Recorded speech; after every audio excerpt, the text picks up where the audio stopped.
The first award to be presented this evening is the Heart of the Community Award. It's called the Nobel.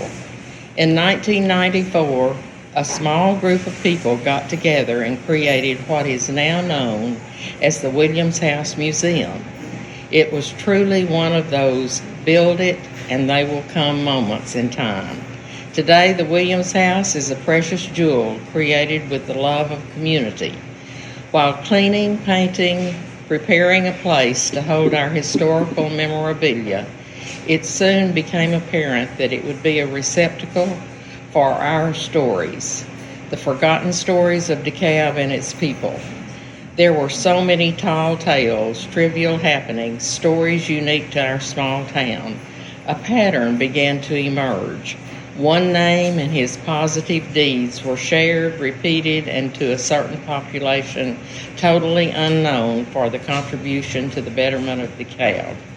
In 1994, the annual chamber banquet approached, and it was Dwight Wood Jr. that first suggested, while we recognize the Citizen of the Year, Business and Organization of the Year, we should showcase those that had dedicated their time and talents to this community in the past. That small group believed we should send the flowers and honor them and give thanks before the obituary. The name that was repeated over and over was Nobel Bates. He was a businessman, a leader in the Methodist Church, former city councilman and mayor for many years. Not all of the stories about Mr. Bates were favorable, but none ever disparaged his ability to put the needs of the citizen, our town, first and foremost. About that time, a poem by the English poet Edmund Spenser came to our attention. This is a part of the poem. The noble heart that harbors virtuous thoughts and is with child of glorious intent can never rest until its forth have brought the eternal brood of glory excellent. That passage was exactly what the small group thought of the first Nobel and those that followed. Now that may sound a little highbrow for DeKalb, but it fit. As they contemplated, Hollywood had the Oscar, Texarkana had the Wilbur Award, and not being too tacky, New Boston could have had the Wimpy. Thus it became Heart of the Community Award, the Nobel. When the award was created, it was decided that the recipient would be chosen by the peer recipients because they were there to witness the noble heart's lifetime of service to this community. It is not an award that can be campaigned for.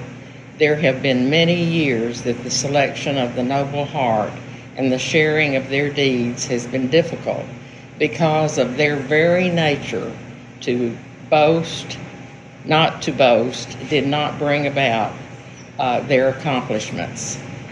They did not seek the praise that we give tonight, humbled by the recognition.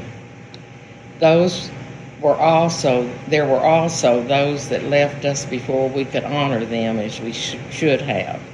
Following the establishment of and first presentation, the dear hearts and gentle people of our hometown recognized were Norman Moser, Sybil Young, Roy Blankenship, J.C. and Lois Coggins, Norris Howe, Willie Ruth Daniel, Bill Willis, Almond Dan Ashley, Mary Clinton, Coy Jaggers, Billy Blakeney, Vernon Shaw, A.J. Cooper, Fred Gillum, Dr. K.C. Hillis, Don Foster, Wesley McMillan, Barry Telford, Carolyn Blackman, and Virginia Ray was with her that year. Robbie Bates, James Lewis Tidwell, Don Hodges, Mary Nell Wendell, Ann Ferris, and David Meadows. Since we last met at a chamber banquet, there have been members, former members, and dear friends of the chamber, which we have lost. including the 2005 Nobel Heart, Billy Blakeney. Each past recipient of this award in its own way provided the solid foundation that we build upon, the pillars that hold us up when burdens are overwhelming, the bridges that assist us over troubled waters. They were and are our compasses. They point us in the right direction, leading by example to be the community, the people we should be. Were they flawed? Yes. But even through their trials and tribulations, they offered guidance in making amends, seeking, giving, always giving forgiveness. The 2020 Noble Heart has been accused of living in the past. To paraphrase William Humphrey in The Ordways, her response would be, "What can I say? The past lives in me." She also says, before I could become myself, I would first have to live through the lives of those who have produced me. The first time tonight's recipient spoke before the chamber in 1994, she spoke of her love of this place, of DeKalb. She didn't care for some of the people, but she loved DeKalb. Norris Howell told her it was okay to say that, but there would come a time when she would feel differently, that she would love the people in DeKalb, and she did. By now, you probably recognize that the 2020 Noble Heart of the Community is Joni Haldeman. She was born 10 years after the Second World War, 2 after Korea, a Cold War baby, eldest of 3 of Tank and Sookie Shoemake Tidwell. She says she was related to everybody. Elementary brought fire drills, tornado drills, and nuclear bomb drills. Get under your desk and cover your face because the flash might hurt your eyes. Assassinations, rioting, more war. Devastated in the 4th grade, she was devastated in the 4th grade when she learned Ernie Pyle had been killed in the war, and she would never have the opportunity to meet him. She stared out the schoolroom windows but adored her teachers, and she says, "What a word, teacher, not instructor, teacher. If you instruct me as to how to fish, I will fish, but I will never understand why I fish if I am not taught." She says that just as the scriptures are a daily guide to life, so too is the Constitution, our beloved Bill of Rights. She graduated DeKalb High School, and by the way, she says that her pet peeve is this: you can space or not space in the DeKalb, but the one thing you must do is capitalize the K. We must honor those that built this place with their blood, sweat, and tears. It's such a little thing, but it's important.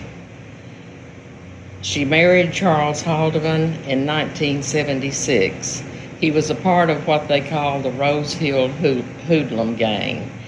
Jesse Lynham grew up with his dad, Riley Haldeman. Riley's mother was their Sunday school teacher at Rose Hill Baptist. They were the overall gang because that was all they had to wear, and she made it a status symbol. His uncle baptized Earl Austin in a pool out at Liberty Hill. Charles and I believe we are here for one reason, and that was to bring Charlie Haldeman into the world. I cannot imagine a world without him. Born in 1978, Charlie reaches across generations, has the ability to bring diverse groups together with the common denominator: we all want what is best for our children, our world. He has blessed us, Joni says, with Amanda, his partner, spouse, his rock, and they have given the world Hattie, Riley May, Rob, and Will, who all feel DeKalb is their home. They have deep roots of their own choices. She worked for her parents in the flower shop, attended Texarkana College, and graduated cum laude from East Texas State University, Texarkana.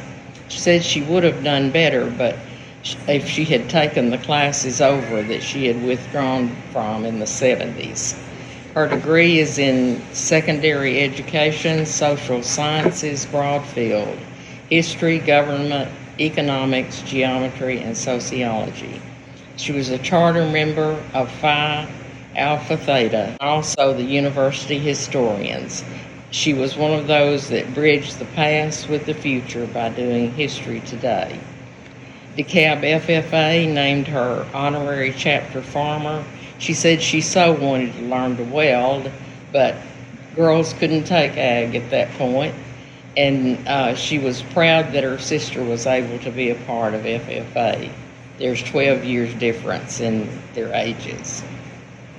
Another award was the Community Builder Award from the DeKalb Masonic Lodge number 9, twice. The 9th oldest lodge in Texas, the men who began their membership here in 1839 contributed to making this land what Texas is even today. She's a friend of the Williams House, a dream that was made possible by the foresight of our people. It is truly the people's house. It tells our story, and what a story we have to tell, to share. She's historian of the Old DeKalb Cemetery Association and Restoration, and what a story these few acres tell.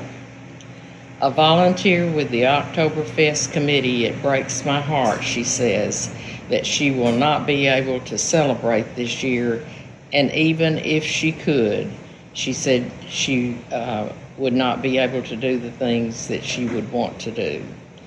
For many of our organizations, this Oktoberfest festival provides the only financial aid available. We used to dream of being able to give $2,000 to worthy entities. The number of people that assisted in the production of the festival should be thanked every day. They are what make people want to be a part of us, a part of DeKalb. She was employed by the DeKalb News, showcasing our people, especially the young people. It was and is the mainstream media. A person is going out to gather information. She did that to tell a story of something that makes a difference, good or bad, in the lives of our people. Regarding municipal judge that she is, she says, we are still a nation of laws, even if it is running a stop sign. When you take an oath to preserve, protect, and defend the Constitution of the United States and the great state of Texas, there is no way those words cannot be anything other than a prayer. Norris Howell was right. I am getting closer to liking the people as much as I love the place, but only if they capitalize the K. And now, like DJ, I would like the roll called once more of the noble hearts, and understand how very humbled I am to have my name included with theirs. And at Joni's request, I will call that roll again. Noble Bates, Norman Moser, Sybil Young, Roy Blankenship, J.C. and Lois Coggins, Norris Howell, Willie Ruth Daniels, Bill Willis, Almond Dan Ashley, Mary Clinton, Foy Jaggers, Billy Blakeney, Vernon Shaw, A.J. Cooper, Fred Gillum, Dr. K.C. Hillis, Don Foster, Wesley McMillan, Barry Telford, Carolyn Blackman and Virginia Ray, Robbie Bates, James Lewis Tidwell, Don Hodges, Mary Nell Wendell, Ann Ferris, and David Meadows.